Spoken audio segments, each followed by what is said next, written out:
पर हिंदुओं को इकट्ठा करेंगे। इस बस्ती का एक एक हिंदू यहाँ आएगा, समझेगा हमें एक साथ कैसे रहना है। इसलिए पिछले 15 दिन से एक एक कार्यकर्ता मेहनत कर रहा है। इसलिए एक बार जोरदार उन सब कार्यकर्ताओं के लिए ताली बजाओ, ताकत से ताली बजाओ उन कार्यकर्ताओं के लिए। आपको यहाँ पे निकालने के लिए घर घर संपर्क किया उन लोगों ने। यहाँ आकर आप बातचीत कर रहे हैं, विषय को समझिए कि आप लोगों को यहाँ क्यों बुलाया गया है। इसलिए ठीक 15 मिनट, सिर्फ 15 मिनट मेरी बात सुनिएगा। राष्ट्रीय स्वयंसेवक संघ के 100 वर्ष हो गए, पर विषय यह है कि 100 वर्ष होने के पहले, आज से 100 वर्ष पूर्व ऐसी क्या आवश्यकता पड़ी कि संघ को स्थापित होना पड़ा, संघ की स्थापना की गई। तो संघ की स्थापना इसलिए की गई कि उस समय हमारा समाज शून्य हो गया था। शून्य क्यों हो गया था? तो इसके लिए हमको इतिहास को खंगालना पड़ेगा। और जब हम इतिहास को खंगालते हैं तो ध्यान में आता है कि 1000 वर्ष तक हमने संघर्ष किया। यहाँ जितने हिंदू बैठे हैं ना, उन सबको आज एक बात बताने वाला हूं। कई लोग एक शब्द का उपयोग करते हैं, हमने 1000 साल गुलामी सहन करी है। गुलामी आप लोगों के पुरखों के शौर्य से, छत्रपति शिवाजी के शौर्य से, गुरु गोविंद सिंह, गुरु तेग बहादुर, महाराणा प्रताप, रांगा सांगा के शौर्य से भारत को कभी कोई गुलाम नहीं बना पाया। भारत कभी गुलाम नहीं हुआ। हमने हमेशा संघर्ष किया है और संघर्ष कर कर इस भारत में आज भी हिंदुत्व जिंदा है। इसलिए आप सब क्या उनसे नारा लगा रहे हैं? जय जय जय सिया राम। ये नारा इसलिए लगा रहे हैं आप क्योंकि हमने संघर्ष किया। मुगलों ने 1000 साल हम पर अत्याचार किए हैं। एक समय ऐसा था कि घर में बेटी होती थी तो माँ, पिता, परिवार किसी को बताता नहीं था कि मेरे घर में बच्ची हुई है। क्यों? क्योंकि ये मुगल उठा के ले जाएंगे, उसकी अस्मित लूटेंगे, उसके साथ गलत काम करेंगे। ये व्यवस्था बनी हुई थी। ऐसी व्यवस्था के अंदर हमारे शूरवीरों ने लड़कर उनसे संघर्ष किया। मुगलों के कारण कि वो मुगल सोच रहे थे कि ये भारत मुस्लिम देश क्यों नहीं बन पाता है, ऐसा क्या है जो मुस्लिम देश नहीं बन पाता है। तो उन्होंने सबने एक बैठक बुलाई, पूरे विश्व के लोग भारत में इकट्ठा हुए और बोला क्या करें। उन्होंने कहा इनके शिवालय तोड़ो, इनके मंदिर तोड़ो, मंदिरों को मस्जिद बनाओ, उस पर आयतें लिखो और इन सब के धर्म को समाप्त कर दो, जो मना करे उसके सर काट दो। इतना करने के बाद भी हिंदुत्व समाप्त नहीं हुआ। क्यों? क्योंकि हमारे हिंदू संस्कृति जीवन पद्धति है, हमारी जीने की कला हिंदुत्व है, हिंदू धर्म नहीं है। और हिंदू धर्म नहीं है इसलिए जीने की जो कला हमको बताई है वो ये है कि एक गरीब व्यक्ति जब दिन भर की मशक्कत करता है, उसके पास खाने को नहीं होता है, सुबह कमाएगा तो शाम को खाने को मिलेगा। ऐसा गरीब आदमी जब दिन भर की मेहनत करता है और घर आकर सामान खरीदता है, उसकी पत्नी उसके लिए भोजन बनाती है और वह भोजन पर बैठने वाला होता है, तभी पास से आवाज आती बाहर दरवाजे से कि मुझे भूख लगी है, मुझे भोजन दे दो।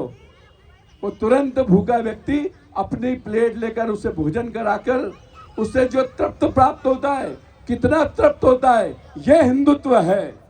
इस हिंदुत्व की बात करो, यह ताकत है हमारे हिंदुत्व की। वो शिवालय में ढूंढ रहे थे, वो मंदिरों में ढूंढ रहे थे, हिंदुत्व हमारे हृदय में बसा हुआ है। इसके लिए हमारी माँ जीती है।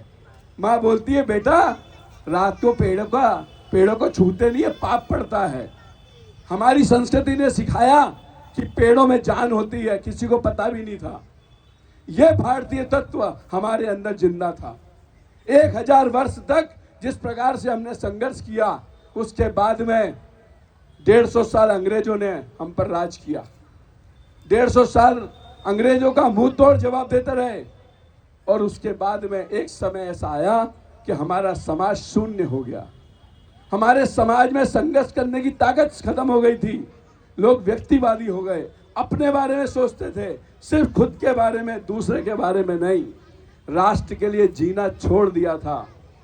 तब एक व्यक्ति, एक तपस्वी व्यक्ति जो डॉक्टर की पढ़ाई करता है कलकत्ता से, और क्यों करता है कलकत्ता से, कि वो वहां पर रहकर देशभक्ति कर पाए।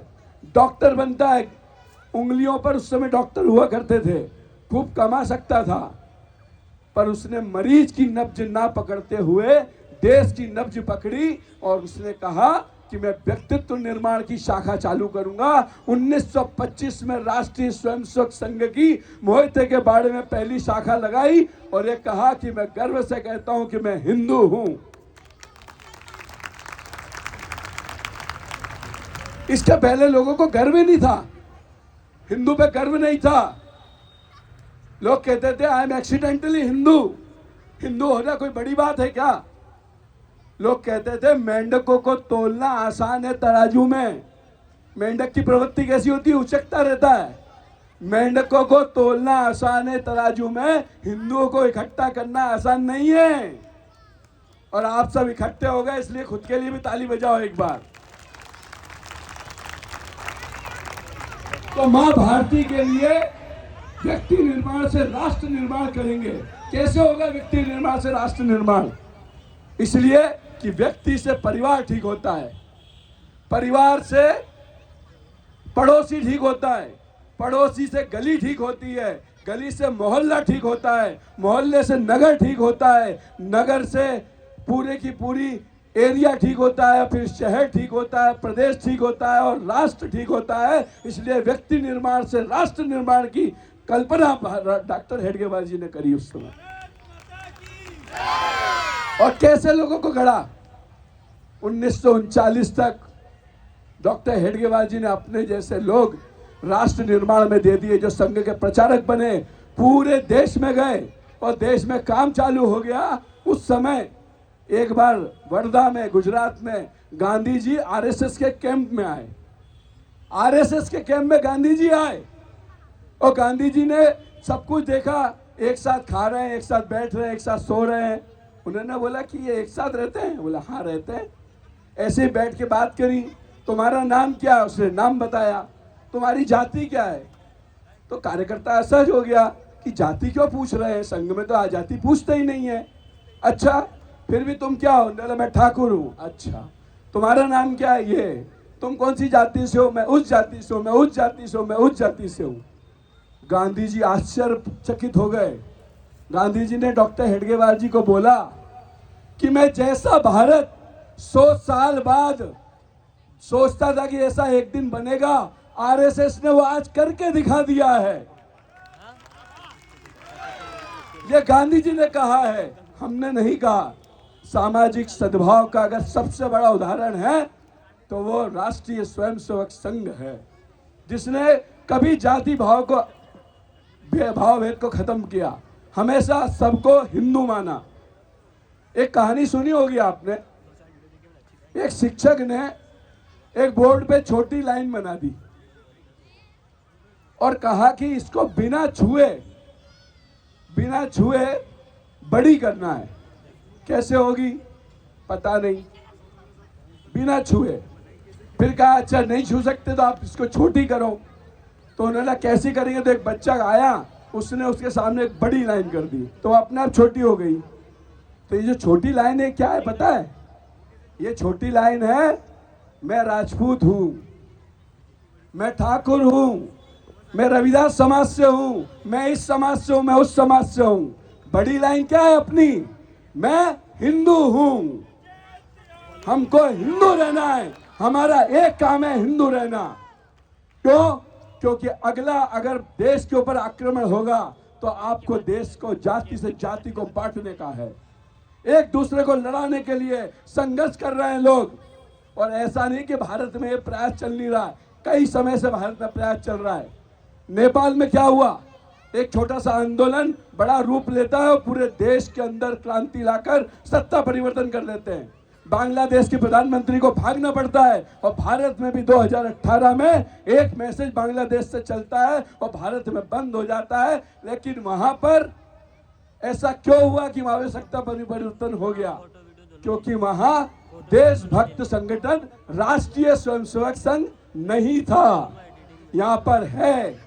हम लोग सामाजिक समरसता पे बात करते हैं, एक साथ उठते बैठते खाते पीते हैं, और मैं दावा करता हूं कि जब तक राष्ट्रीय स्वयंसेवक संघ है हमको कोई अलग नहीं कर सकता। हम एक आवाज में कहते हैं भारत माता की, और वो भारत माता की जय अंत तक रहने वाली है।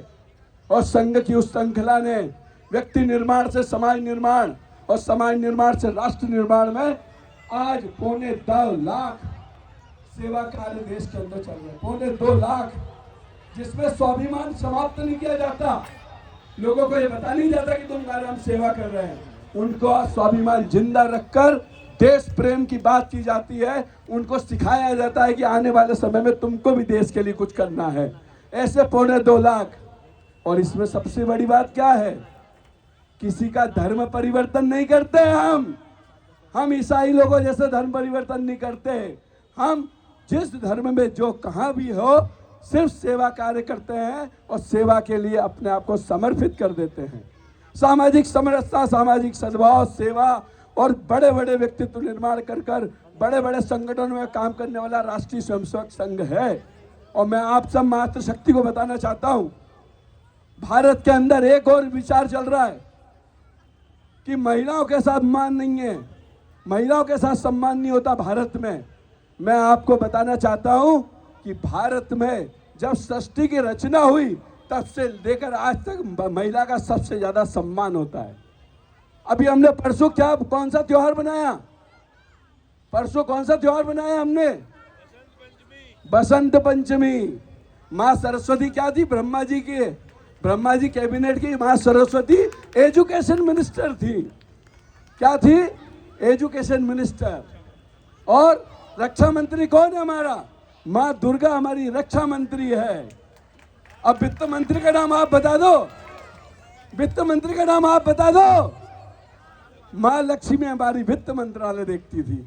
इतना सम्मान हमारे देश के अंदर मातृशक्ति का है।